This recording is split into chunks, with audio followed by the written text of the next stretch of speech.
Good morning, everybody who are joining us for today's webinar. We're just giving the room a few minutes to fill up before we go into our official start.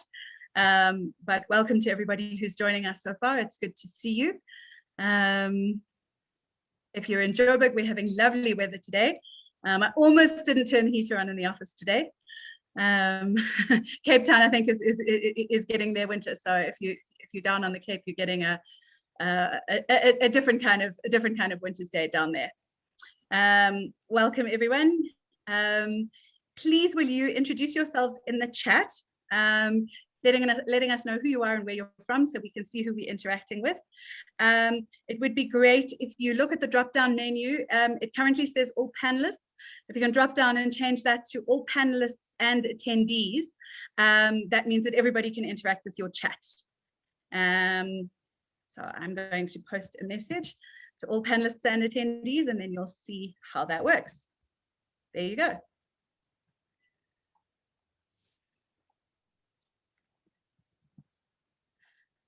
Well, the room has been filling up like lightning. So it's great to have all of the attendees here with us today. I think that we can kick off. So let me launch into my welcome, although I can see that people are still coming in. Good afternoon, everyone. Welcome to this HR Indaba Network webinar in partnership with Henley Business School. I'm Georgina Geddes. I'm the editor-in-chief of CHRO South Africa, and I'm your host for this afternoon. Today, we're going to be talking about lockdown fatigue. It's a real phenomenon.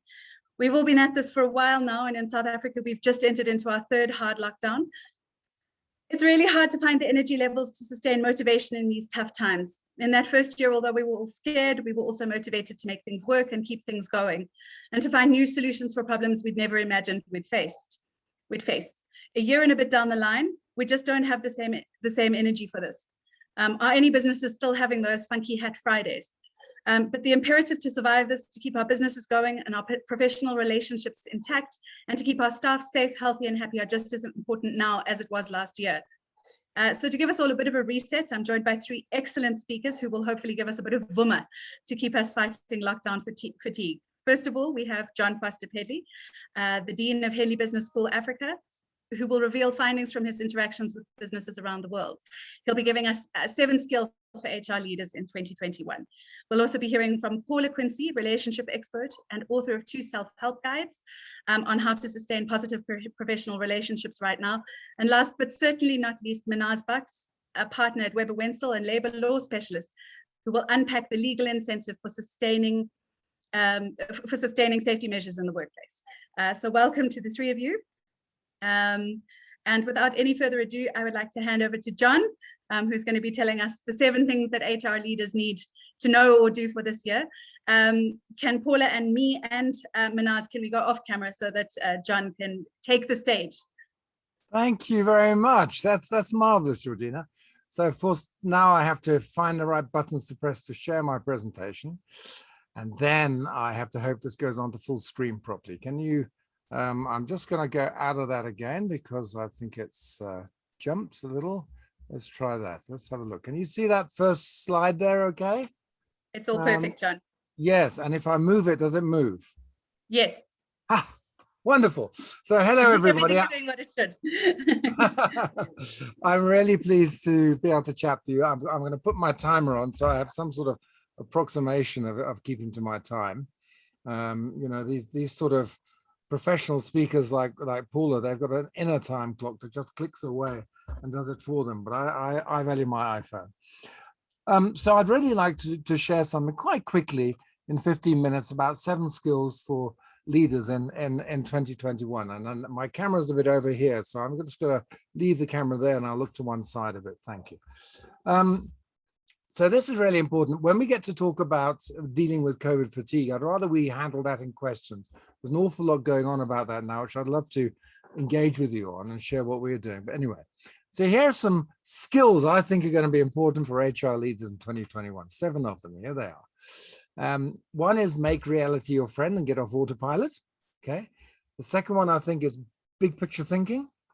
The third is build your own academy. Here I'm a dean of a business school telling you to go and build your own academy, but I'll explain. Second thing, fourth thing is really understand safety as a system. You need to understand system thinking behind safety is really important. And then understand, have substance in your voice. It's very easy to get shrill and talk about the things that worry us, but how do we actually end up having substance and being those people who are grounded and dealing with a lot of challenges without getting panicky in a sense? And how do we do that without faking it all the time? And actually we can do. And then the other one is embracing polarities, move away from either or thinking. And we'll just do a little experiment on that.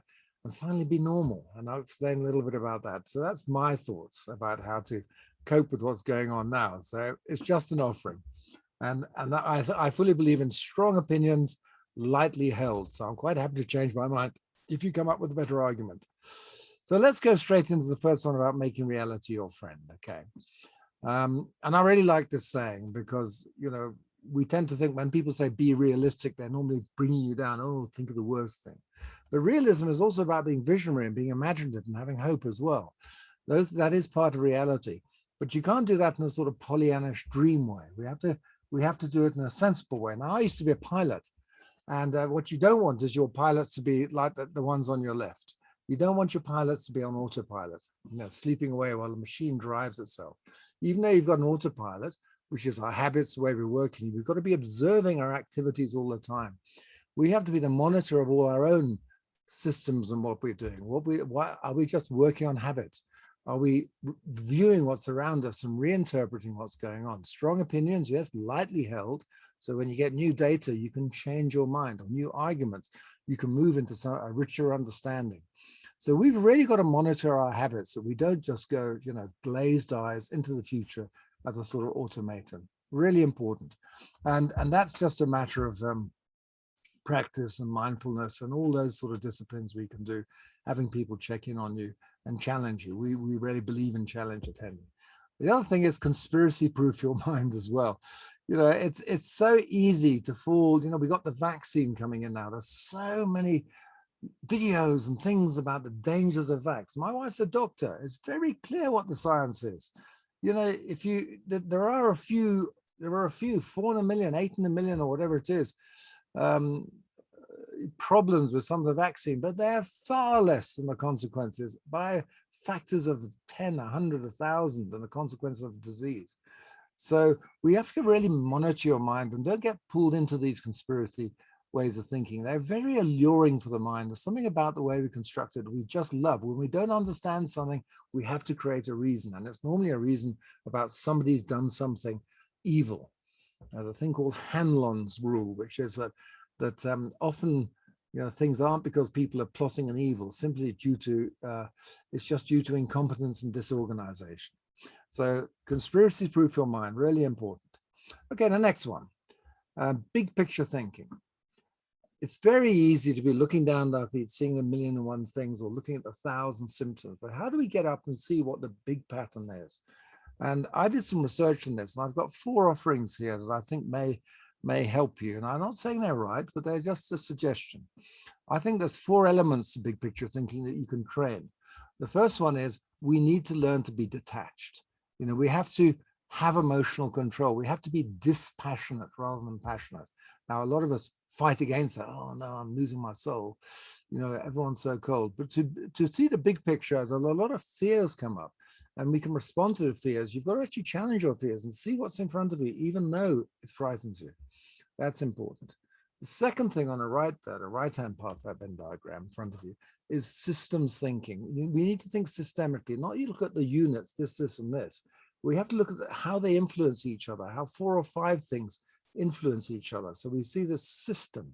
How do you make your kid happy? Give them an iPad. Well, probably not. There's probably about 10 things you do to make your kid happy, all of which you're never quite sure if any one of them work. But the right 10 together or 5 will make your kid happy, probably. Probably. At the bottom is the next thing is while we're dispassionate and detached on one, the next thing is the capacity to visualize, to have imagination. Some people find this really hard, or we think imagination is somehow daydreaming of something valueless.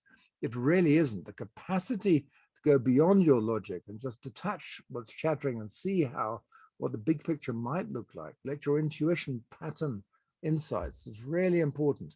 And we can practice that. So practice imagining, visualizing, and that voice in your head saying, oh, you're not being professional, you're being childish. Ignore it. Learn to become a good visualizer. It's a hugely important senior management capability. How do you visualize the future of your organization? It's not just entirely rational. And on the left there is having a really strong sense of purpose. And I think that is really very important indeed to have purpose. So those are 4 elements you can work on for building your kind of big picture thinking. And then we think, how do we learn? Well, go and do an MBA. Yes, please do an MBA. But actually, you don't have to do an MBA. There's so many ways to learn in front of us, both from our colleagues, from online learning, from what you choose to read, from the engagements and fora that you think in, that you get involved in, the online sessions like this. They're all part of your own self-creative academy. Take mastery of your own learning over this coming year. Do an MBA or whatever course you want to do, if that's what you want to do. But then do 1,000,001 other things. Learn through reflection, learn through experience, have somebody to mentor you, have a challenge group. What you're trying to do is ramp up the pace of your learning this year from as many different ways as you can visualize or imagine, as well as think through. So take control of your learning, and you know, this is a world of endless learning. And learn to be very good at that. Okay, so I've got about 7 minutes left, and I'm going to talk to you about this. Now, I was a pilot, and being a pilot, it really matters how you manage the environment around you, how you manage safety. And the big thing about pilots is they make lots of mistakes, and so do doctors. But the thing about pilots is that they know they make lots of mistakes, and they challenge the flight crew dynamics, and they challenge the systems. And when I say mistakes, they're such tiny mistakes you catch them. It's like riding a bicycle. You're never balanced. You're always balancing. You're always making minor corrections. So, you know, when you come out of balance. And that's how it is with pilots. You're very good at understanding things. You catch things early. And understanding how to be safe is a bit like this. There are 1,000,001 events that you can see. There's loads of patterns underlying those events. And there's underlying structures. You know, I was chair of a school. A kid fell off a balcony. And everyone, oh, wow, and everyone panicked. And then they said, what's the pattern underlying it? Oh, well, it looks like the teachers weren't there at that time. And so there was a gap left over, and that was a first floor balcony that the kids could fall off. So it was obvious that could have happened. And there was an underlying control pattern that could have avoided that in the first place. And then all the parents said, oh, I always knew that was going to happen. It was obviously dangerous. But nobody ever shared that information with others. So the mindset was to observe that there was a safety problem, but not share it. Another mindset would have been, it's my accountability to be safe. Same with COVID. And I'm going to share with you every time. If you're not wearing a mask, I'm not just going to observe it. I'm going to say, please will you wear a mask? And did you know the KN95 mask or an FFP3 mask has been shown yesterday by Addenbrooke Hospital to reduce the risk of actually getting COVID for nurses in a COVID ward to exactly the same risk as in a non-COVID ward. So wearing masks is essential. And so we see the underlying structures and mindsets that are really important. And obviously, the more you work on the top end there, you react, adapt, and plan. The more you work on the bottom end, the more you're preventing problems. And so you've got a lot more leverage when you work at the bottom, these sort of basic big ideas and mindset, rather than just reacting to 1,000 things, taking an aspirin when you have a headache instead of changing your lifestyle. And there are symptoms at the top and causes at the bottom. There's 100 symptoms, not very leveraged when you keep curing them. There's 15 patterns of behavior, and there's probably about 5 critical drivers. Change the way people deal with things, change the way people think about safety, change the way people think about each other and helping each other with safety. Not saying I can't tell people, I must tell people to help the community. And they're very high leverage. So learning how to understand system thinking and root causes, I think really helps. Okay, I've got 4 minutes, 52 seconds left. So I've got about 3 more slides. I'll just run through them. The first one is having substance in your voice. Now, I think this really matters because as leaders, we need to be able to speak in ways that people understand and move. So one of the ways we do this is to actually, sorry about the dogs if you can hear them. It's just, you know, it's lockdown-itis, isn't it? So we have to be able to speak from a stance of equality and not from being, you know, specially and different from anybody else. I'm just sending an email, a WhatsApp here to my people in the house to stop the dogs barking. This is a joy of presentations in lockdown. Okay, that maybe they will then imprison the dog somewhere. So we need to be able to look at people straight in the eye and not think I'm a victim, we're lesser. It's having that sort of sense that we're all in the same. The diversity is about fairness and cultivating that aspect. That's really important if you want to have substance in your voice. You don't patronize or be weak. The other thing, if you want substance, then you need to have the capacity to act, because substance comes from results, not just rhetoric and philosophizing. It doesn't. If you want people to really be impressed with you and listen to you, then make sure you do things and make sure you get results, especially when it's hard to do it, like now. The other one is have a proper selfishness. So we wear our masks first, because we want to protect ourselves. What's the point of wearing your oxygen, not putting your oxygen mask on an airplane when you can't help other people? So a proper selfishness, looking after yourself, making sure you're thinking well, you're managing your mental health and your physical health, and you're looking after yourself. That's selfish, but in a good way. And the final thing is taking, if you want substance, take ownership of the end results. Always say, I'm sorry, it was my fault, or, instead of saying, my team did it, or that person did it, ultimately I'm accountable. I'm the boss, so I'm sorry, I apologize. I should have looked after my team better and informed them better. Then within the team, you can work out who's accountable. So don't shout and complain, don't get shrill, take a deep breath, move forward. Don't raise your voice, raise your argument, that sort of thing. I think that's a really important thing to do if you want to be a leader right now. The next one is not being bipolar, but is managing polarities. And I'm going to show you what this means. And it's a really simple way to understand this. And I hope you'll do it with me. So if you take a deep breath and breathe out, and don't breathe in, feel what happens. That's it. Now you want to breathe in, don't you? Okay, breathe in. And hold your breath. It's great. But then after a while, you really want to breathe out again because the CO2 is building up. Breathe out. Now, which is better, breathing in or breathing out? Are you a breather inner or a breather outer? Which is better? Well, obviously, you're both. It's a balanced combination. But what happens? Do we want stability or change? There are some people who are real breather outers. They just want stability. And stability brings you the upside of stability here.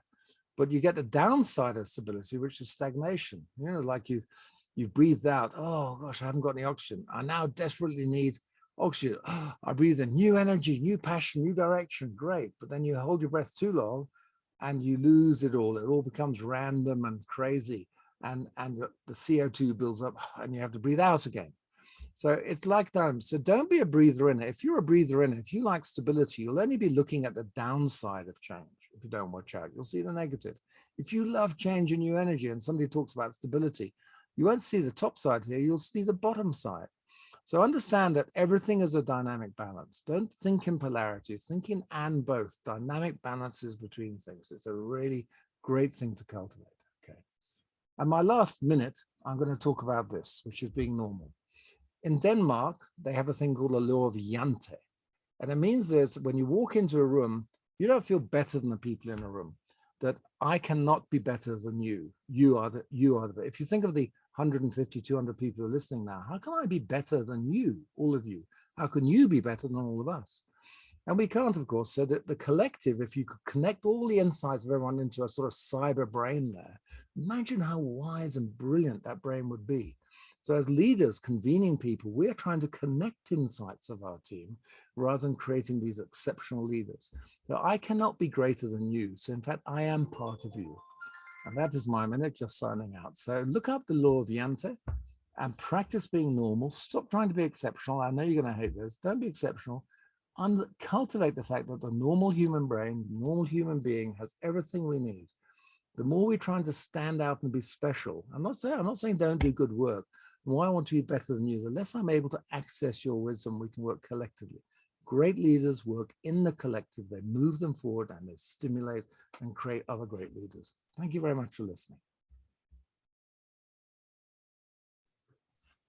Jon, that was great. Usually when people are speaking, I try to take down notes of the things that resonated with me so that I can kind of give a little informed comment, but it all resonated with me. So thank you very much. I think, and I loved the breathing exercise. So thanks. I hope everybody was doing that at home as well. Over to you, Paula, and then we'll jump off video again so that you can own the room. And we're looking forward to hearing your relationship insights off that great foundation. So thank you so much, Jon. Absolutely. Thanks so much, Georgina. Thanks, Jon. Always hard shoes to follow when I have to speak after you. I prefer speaking before you. Me too. I prefer speaking before you for the same reason.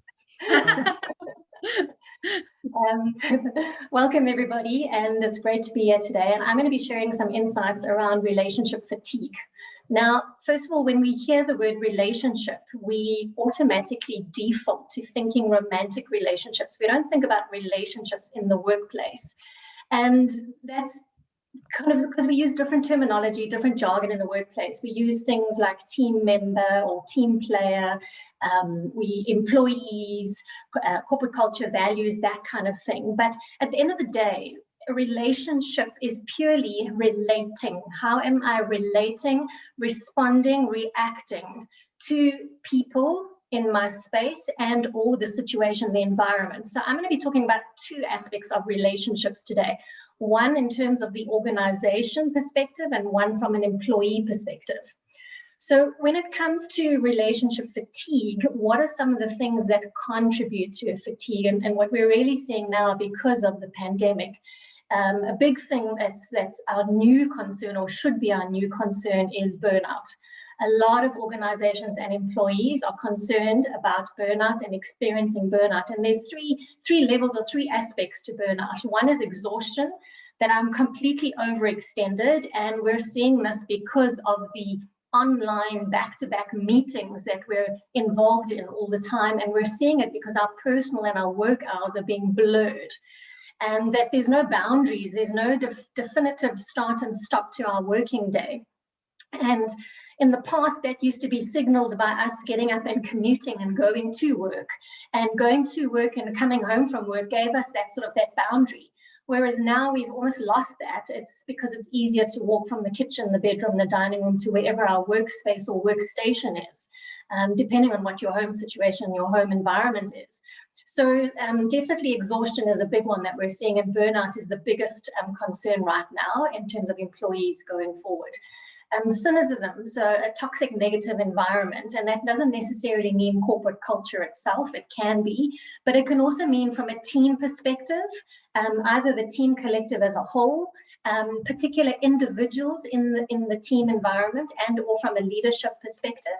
And sometimes that can also be as a result of customers and or suppliers or vendors. So negative environment, negative interactions, and some of the research that we've seen is that even one person that has a negative outlook or view can permeate into the rest of the team or start influencing others. So that whole sort of cliche saying about one bad apple makes a whole bag of apples rotten, well, there's some truth in that. And then what we're also seeing in some of the reports that have come out is around professional evaluation, and particularly we're seeing it with women in the workplace, moms, working moms, and women in senior levels working from home, where a lot of the household responsibilities have fallen on moms or women by default, and that they're struggling to juggle with managing home work-life responsibilities and deliver in terms of their workplace deliverables. And some of the reports we're seeing is that women are looking to step down and reduce their working hours and working roles and responsibilities, and in some cases even looking to step out of the workplace environment. And because the underlying factor there is a lot of them feel guilty that they are not coping or delivering the quality that is either they are expecting of themselves or the organization is expecting of them. And so this is contributing in terms of mental, physical, emotional fatigue. So relationship with self, but also relationship with my team, my leader, and also the organization. Long hours without breaks, and there's two different schools of thoughts that are out there. The one research, a lot of research done by Microsoft, they have recommended that a 90-20 principle is effective. So 90 minutes online, 20 minutes offline doing something else. So time to think, time to reflect, time to plan, time to strategize, whatever it might be. And the other school of thought that's coming out now is to build 15-minute breaks in between each meeting. So reducing your meeting hours from 1 hour to 45 minutes or less, and having 15-minute breaks in between to give yourself that break. Whereas in the workplace, we would get up and move from one meeting to another. We would go to the bathroom, past the coffee station, whatever it is. Now, with all these back-to-back meetings, we're not having those breaks, as short as they may have been.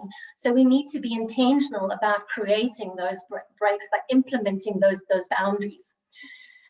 Unrealistic expectations in terms of, well, now that you're at home, you can always be on, and we are always on in different ways. Yes, we're online with our laptops and our devices, but we're also online with the constant notifications that are popping up on our screens, but also on our devices, in other words, our smartphones.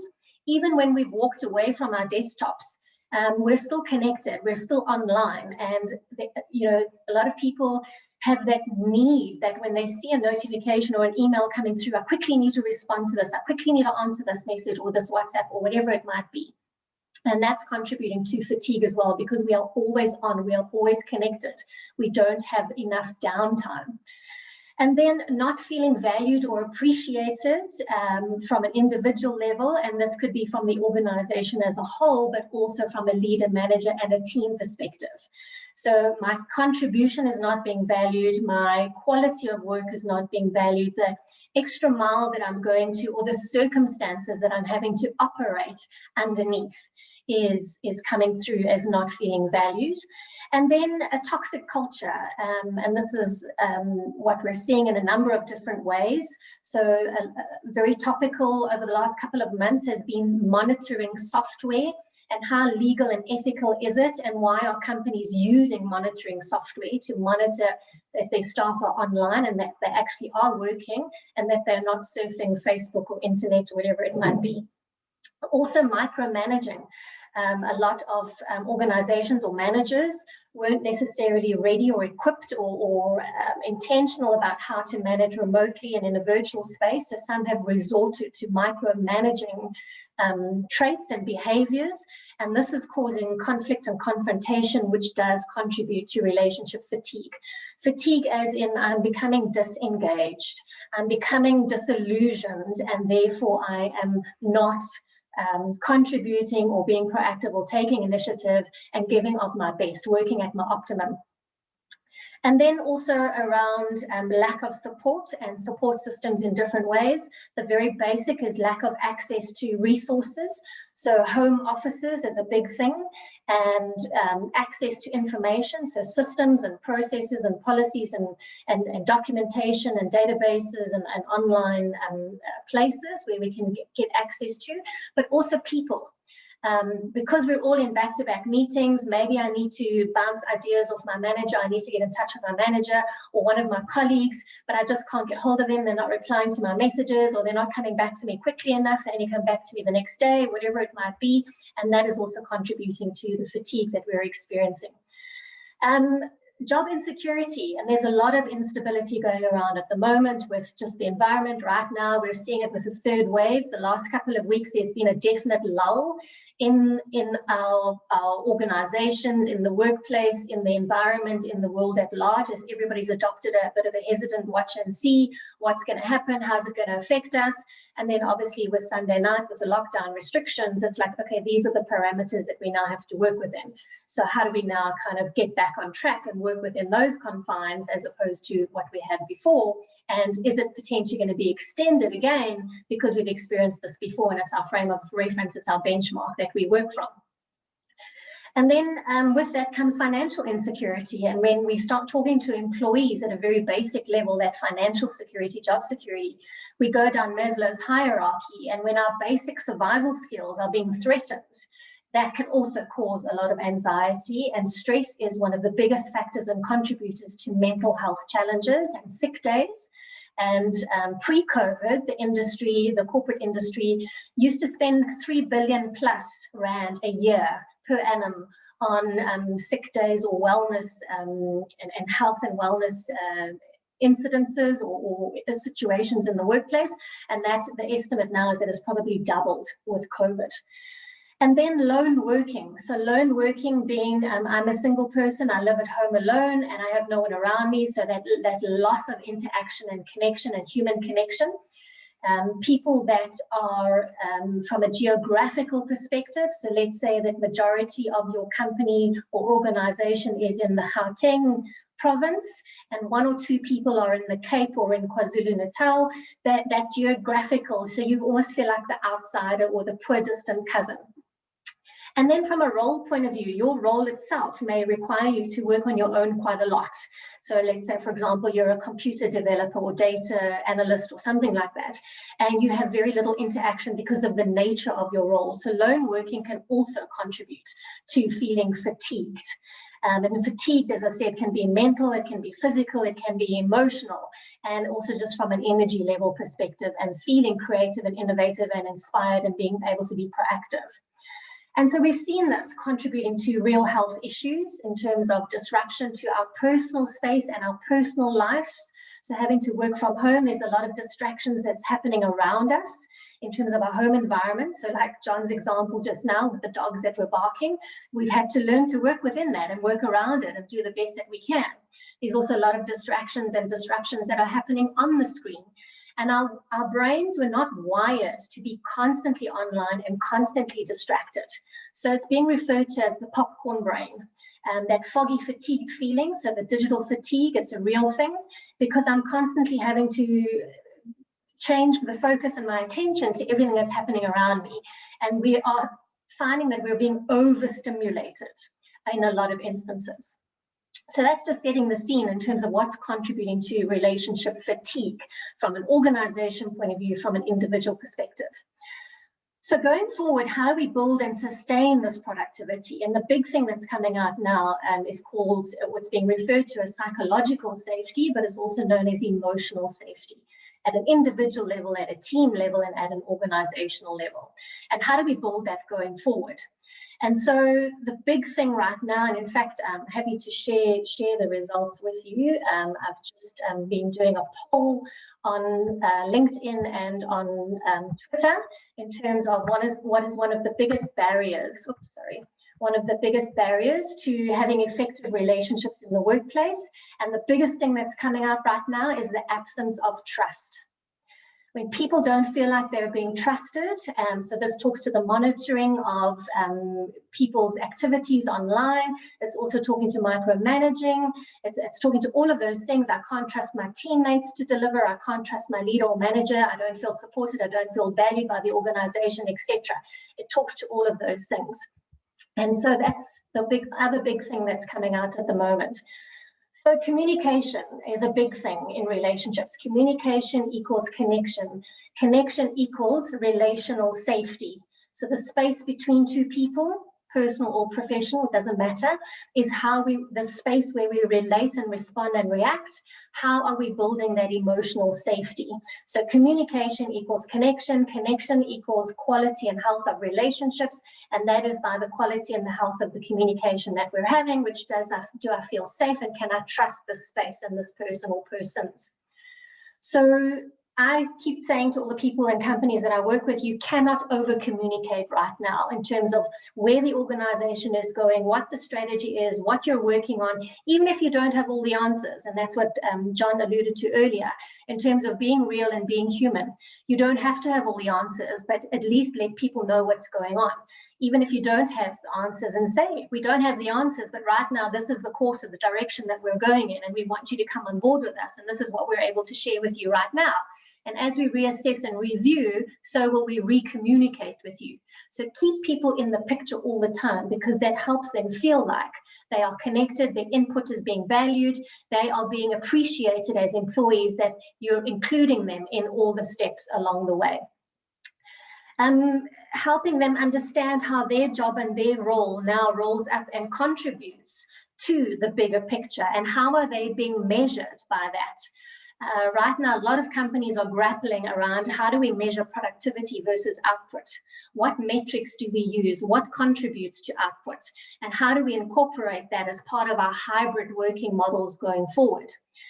And that's another big thing that is going to be a key contributor to attracting talent, but also retaining talent, is what hybrid models are we putting in place? And what does that mean in terms of true flexibility?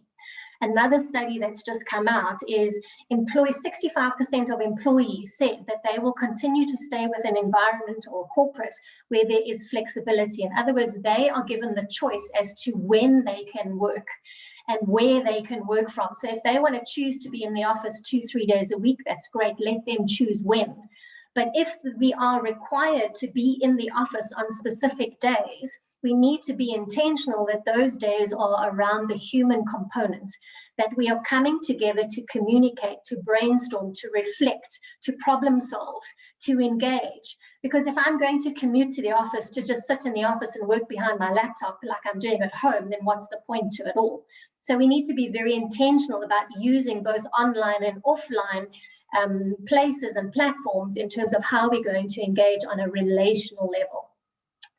And then clarity and transparency, openness and honesty, also vulnerability from a business point of view, from a leadership point of view, from an individual point of view. And this is where mental health and wellness or employee structures come into play. It's going to be another key factor in terms of attracting and retaining talent.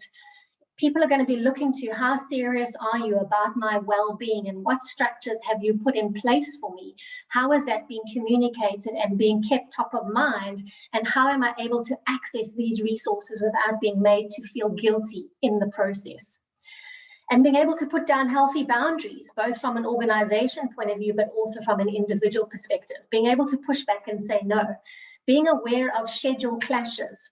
So before we would say that, you know, we would host our team meetings on a Tuesday morning at 10 o'clock. Well, maybe that's not convenient anymore because now a lot of people are homeschooling kids or having to take care of home responsibilities. Or scheduling meetings between 1 and 2 o'clock in the afternoon when most people are traveling to school to go and fetch their children. It's unrealistic and it's impractical, and it creates a divide as to those people that are on the outside or the periphery because they're trying to listen while they're driving because they're expected to be online, or they're trying to be engaged and online while they're trying to do something else. So how do we readjust our schedules around our people and the real needs of our people? At the same time, how do we communicate the business's needs, and how do we help people to align, get on board, and be able to understand how their role contributes to that? This is where the transactional aspect happens in terms of the relational space between us. And then the flexibility and adaptability. The big buzzword is resilience. We have to build our resilience muscle. And yes, that's true, but really what it is at the end of the day. And it's also being termed as our adaptability quotient. So like we have in intellectual quotient, emotional quotient, it's being termed as the adaptability quotient. How adaptable can we be as individuals and organizations and teams to the ongoing change that we're experiencing and the uncertainty? Being able to manage our own emotions and our own self-care and regulating routines, as well as from a team collective and an organization collective, and to remain positive and proactive in the process. And that's what contributes to building healthy relationships in the organization. So I hope that's given you some food for thought and some ideas on how to carry those insights together with what Jon has shared, and to bring in the human aspect of the relationships in the workplace and the human aspect of businesses, which is our key asset right now. Paula, that was absolutely fantastic. Thanks so much. And I mean, you really do sometimes hear something that just completely resonates, and what you delivered for me today was that story of setting your hour-long meetings to 45 minutes and then starting your next meeting on the hour. And I'm going to discuss that with the team and implement from today, because I think that really, you know, just the idea that I can go get a glass of water and eat something quickly and sort anything out, that's my top learning from today so far. So thank you very much for that. Cool. so, you know, we've had this wonderful business and person and relationship insight from Jon and Paula. We've now got a little bit harder focus with Mehnaaz, just talking about the legal implications of fatigue, and where not sustaining the safety in the workplace can actually land us in a little bit of hot water. So that's over to you, Mehnaaz. Thank you. So I think I'm sharing the most difficult topic or the most controversial topic is, what do employers do in circumstances where they're faced with COVID fatigue, which gives rise to misconduct. I just want to confirm if everyone can see my screen, Georgina. We can see, thanks, Mehnaaz. Okay, perfect. So we're now in a situation where we've been in COVID, we've had COVID-19 for over a year. It's around, people are tired. People are tired of wearing a mask, of social distancing, and we crave human contact. We need human contact. Paula and Jon have spoken about this, and we want to have that kind of interaction, and losing that interaction actually has an impact on the way we perform our jobs. So we now find ourselves in situations where employees in specific are becoming a bit lax. They are not keeping to COVID-19 protocols. And what do you as an employer have to do to ensure that your workplace is safe? So at the outset, an employer is required to promote and maintain a safe and healthy workplace. That's an obligation on you as an employer. So I know most of us are trying to remote work, but there's many instances where a lot of people are still reporting to their workplace, their actual workplace, physically and interacting with people. So we have to look at these kinds of situations. And last year, when the regulations came out and we first started, there was not much to go on. A year later, we have 3 decisions that have come before our tribunals and court that deal with COVID-19 misconduct. I will focus on the Escort Limited versus Mokgotsi judgment first, and more predominantly than the others, because that's a labor court judgment as opposed to the other 2, which is Bargaining Council and CCMA arbitration awards.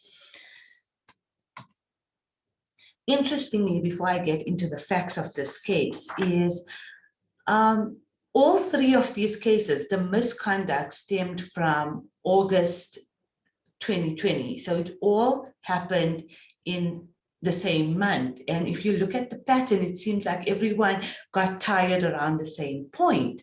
And each case is very different. And this will go towards the basics of how an employer should handle disciplinary proceedings. But from a COVID perspective, it's this labor court judgment of Escort Limited is a scathing judgment. And what it does is it also says, what more must anyone do to tell people wear masks, keep social distancing from others, be safe? And what more can an employer do? And before I get into the facts of this, I just want you to bear in mind, whatever I'm saying, the labor court even went as far as saying this: it's well and good that employers have fancy COVID-19 protocols on paper, but what are they doing for the follow-through to make sure that the protocols they have on paper is being implemented and being complied with? So this is a judgment of Escort Limited versus Mokgotsi, and employer operates a national butchery business. I'm sure we all know of Escort Limited. And the employee in question was an assistant butchery manager. So we're not talking about a floor employee, we're talking about someone who is fairly senior, not very senior, but mid-range employee. The employer in this scenario had various COVID-19 policies and procedures in place. Interestingly enough, the employee in question was a part of the committee who established these protocols. And he assisted the company in communicating and creating awareness and putting up flyers and, as part of this committee, creating awareness on the COVID-19 protocols.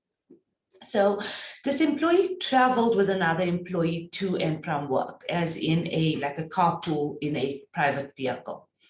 The employee who he traveled with then developed COVID-19 symptoms. He was later hospitalized and he tested positive for COVID. Mehnaaz also started to develop COVID-19 symptoms. He was booked off for a few days in July, and then on 5 August, he went for a COVID-19 test. And why I'm mentioning 5 August is because the timeline here is very critical. He goes for a test, so he's experiencing symptoms. He goes for the test on the 5th of August. He then reports to work on the 7th, 9th, and 10th of August. As normal. His results from his COVID-19 test come back on the 9th of August as positive. So he is positive, he has COVID-19, he comes to work after he's been tested, but more so after he's been positive, after he's received his results as being tested positive on the 9th and 10th. What makes it worse is the employer then at the CCMA presents video footage of this employee who is walking around as the butcher manager, walking around maskless, hugging employees. One of the employees who he hugged in question was an employee who had underwent heart surgery and who was experiencing complications. So it's an employee, as we know, with comorbidities who's at higher risk and more susceptible of severe illness from COVID-19. So the employer then charges the employee, rightfully so, with gross misconduct and gross negligence. Employee went through a disciplinary hearing and the employer dismissed him. Interestingly enough, and this is where, a lot of wide eyes, raised eyebrows come in. The CCMA Arbitration Award, the commissioner says the dismissal was substantively unfair. And the reason for this is that the commissioner placed a lot of emphasis on the employee's disciplinary code and procedure. And whilst the commissioner acknowledged that the employee's behavior was extremely irresponsible, it said that the disciplinary code and procedure provided that the appropriate sanction for gross negligence was a final written warning. The CCMA found that the employer did not follow its own disciplinary code and procedure, and the employee was reinstated. We get to the labor court, and the employer, obviously unhappy with the CCMA decision, runs off to the labor court on review. The court found that the CCMA's decision was reviewable. What the court actually said is, after listening to the facts and the charge, it was almost a no-brainer. It almost should have been the end of the matter for the commissioner, and he should have upheld the dismissal. But the court went on further, and it found that the CCMA's decision was odd in the circumstances. And what it also pointed out that this employee's behavior was reckless, inconsiderate, nonchalant, and it endangered lives. Because when that employee, after he tested, and more so after he got his results, came to work, he not only endangered his life, but the life of all those he interacted with. But the court took it one step further and said he actually endangered the applicant's operations itself. Because what then happened is every person who the employee was in contact with was then required to self-isolate, and that put significant pressure on the employer's business. And the court went that far in addressing this concern to say, it's not only endangering lives, but endangering livelihood, because you risk your employer's operations at a crucial time. And how the labor court approach this is, it's not just misconduct, it's misconduct within the context of a pandemic. And ultimately, the court said, irrespective of the code and procedure, which is usually a guideline, the dismissal should be upheld. The dismissal was substantively fair, and the commissioner failed to consider the totality of the circumstances, i.e., this being a misconduct in the context of a global pandemic. As I mentioned at the outset, is the court then went on and cautioned employers, saying, don't just have COVID-19 protocols in place on paper. It's nice to have posters up and have these policies and procedures, but make sure that you are proactive ensuring that they are complied with. So for me, I've personally felt that this was a very interesting judgment, because, you know, there's a paragraph in there, and if anyone has a moment to read it, there's a paragraph in there which literally goes on one step further, and it looks like a plea from the court saying, everyone come to the party. What more can anyone do to ensure the safety of themselves and those around them? The next case I want to deal with is Ditau versus Quality Express. And this one, an employee was employed as a truck driver. He was dismissed for misconduct, gross misconduct. And in this case, the employee tested for COVID-19. And then he reported to work, also August. Again, so this fits in with the timeline of COVID fatigue. People are tired. They want to return to normalcy. So he failed to notify the employer. He came back to work as normal. And afterwards, he then tested positive. Interestingly, in this case, the contention was, he said that he did not break an actual rule or a workplace rule, and there was no standard established by the employer.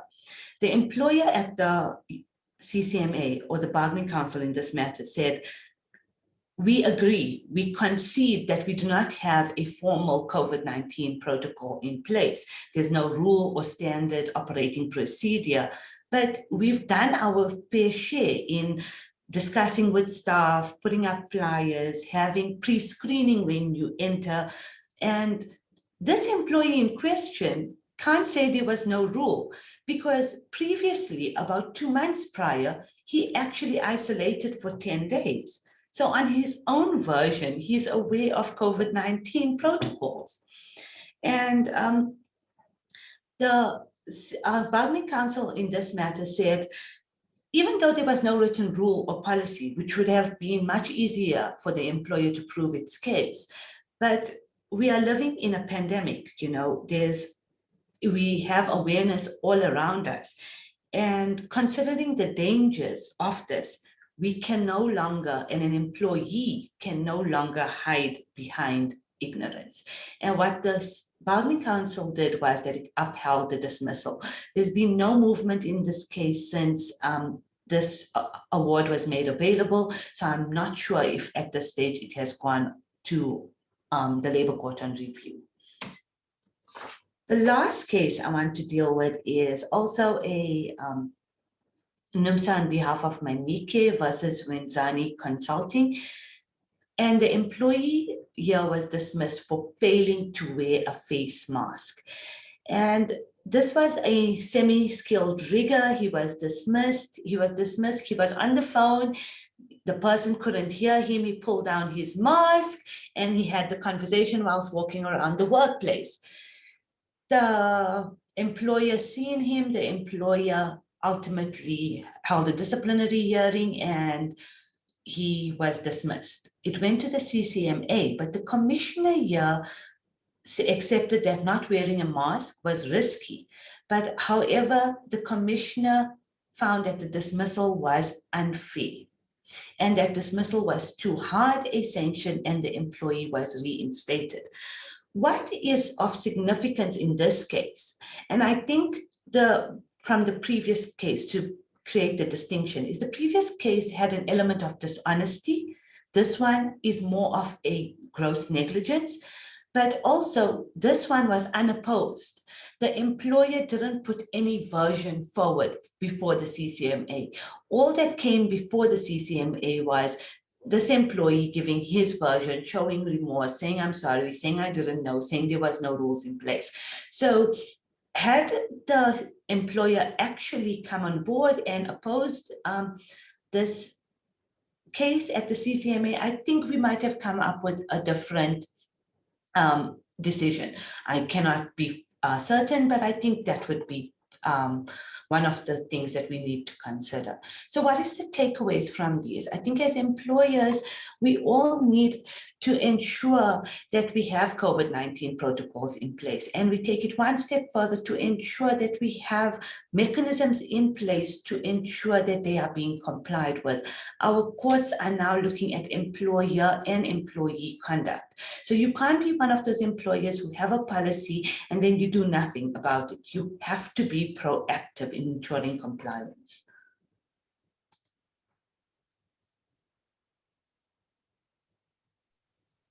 Mehnaaz, that was great. And I mean, it really is fascinating to hear how quickly legal realities are coming to the fore. You know, that these cases really are playing out in court, and we really do have to combat fatigue, hopefully bringing on board some of the other learnings that we've had in this webinar today. So thank you very, very much. And I can see from comments in the chat that people found those case studies particularly interesting. We've had a couple of questions coming through for our panelists.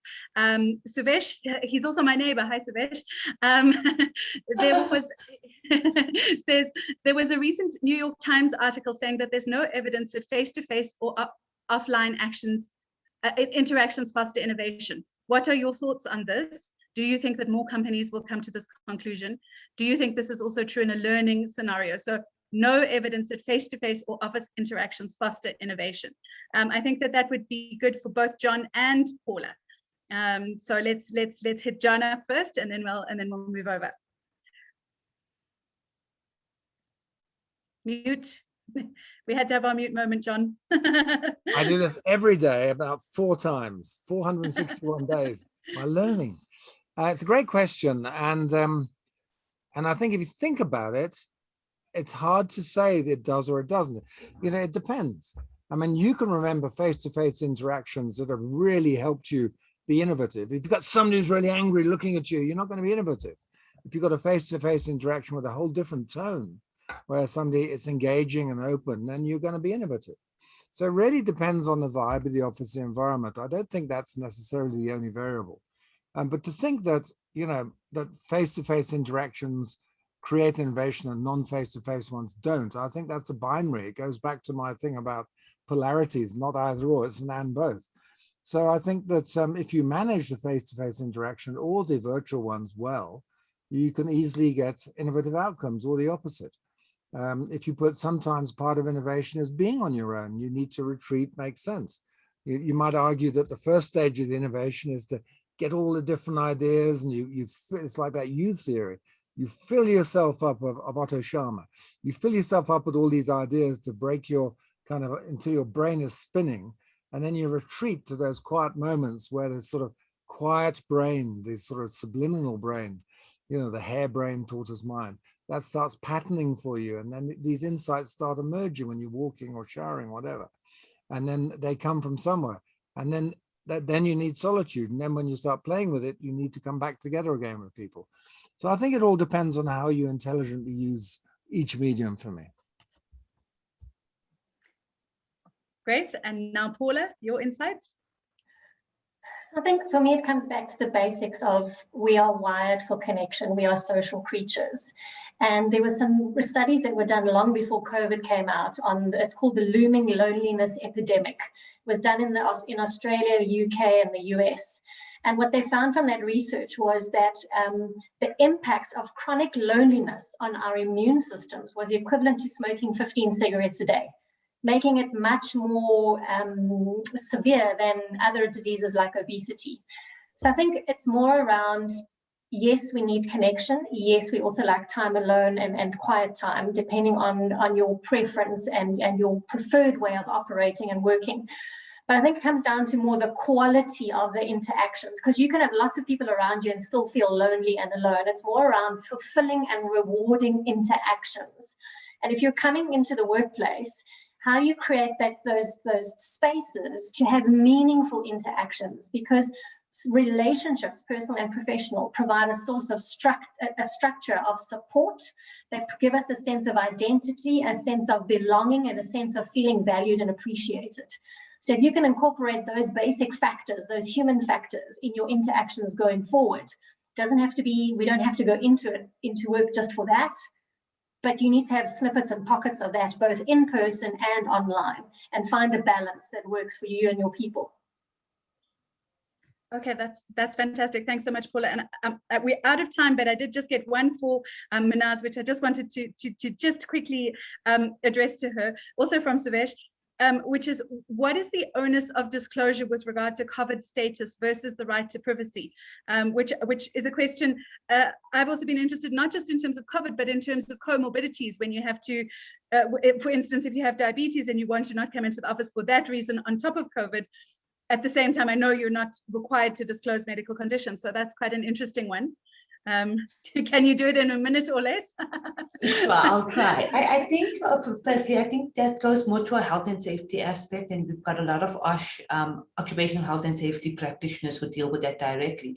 But if I recall correctly, I believe that there is a requirement to disclose your status in terms of the regulations and the NICD that creates that obligation. So whilst we do have rights and the right to privacy and all of those things, it's not, none of our rights are, sorry, that's not the word.